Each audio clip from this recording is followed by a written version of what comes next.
சபரிமலை ஐயப்பன் கோவிலில் மண்டல பூஜை காலங்களுக்காக நடை திறக்கப்பட்டிருக்கிறது. இன்று காலை 3 மணிக்கு கோவில் நடை திறக்கப்பட்ட நிலையில் 70,000 முதல் 80,000 பக்தர்கள் சுவாமி தரிசனம் செய்ய அதற்கான முன்பதிவு அப்படிங்கிறது வழங்கப்படுகிறது. 70,000 பக்தர்கள் ஏற்கனவே முன்பதிவு ஆன்லைன் மூலமாக முன்பதிவு செய்துள்ள நிலையில் 10,000 பக்தர்கள் ஸ்பாட் புக்கிங், அதாவது உடனடி புக்கிங் என்ற அடிப்படையில் அவர்கள் முன்பதிவு செய்து அனுமதிக்கப்படுகிறார்கள். இதற்காக எருமேலி, பம்பா, நிலக்கல் உள்ளிட்ட பகுதிகளில் சிறப்பு கவுண்டர்கள் திறக்கப்பட்டிருக்கிறது. ஆதார் அட்டையோடு வரக்கூடிய பக்தர்கள் அவர்கள் அங்கிருந்து அந்த ஆதார் அட்டையோடு ஆதார் அட்டையை பெற்றுக்கொண்டு அவர்களுக்கு அந்த தரிசனத்திற்கான அனுமதி அப்படிங்கிறது வழங்கப்படுகிறது. தற்போது நம்ம சுவாமி தரிசனம் செய்வதற்காக 18ஆம் படி வழியாக படியேறக்கூடிய பக்தர்களை அதற்கான காட்சியை பார்த்து கொண்டு இருக்கிறோம்.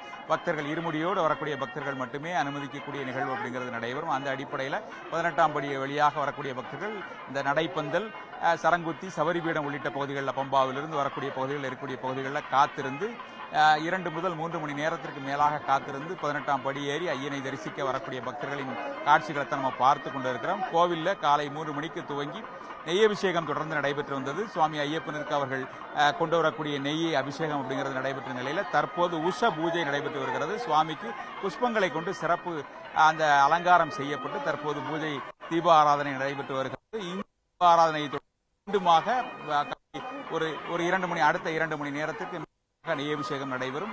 மதியம் 1 மணி வரைக்கும் பக்தர்கள் சுவாமி செய்வதற்காக அனுமதிக்கப்படுவார்கள். அதன் பிறகாக கோவில் நடை சாத்தப்பட்டு மாலை 3 மணி முதல் இரவு 11 மணி வரை தொடர்ந்து இந்த பக்தர்கள் சுவாமி தரிசனம் செய்ய அனுமதிக்கப்படுவார்கள். பாதுகாப்பு ஏற்பாடுகளை பொறுத்தவரை 5,000த்திற்கும் மேற்பட்ட போலீசார் சுழற்சி முறையில் பாதுகாப்பு பணிகளில் ஈடுபட்டு வருகிறார்கள்.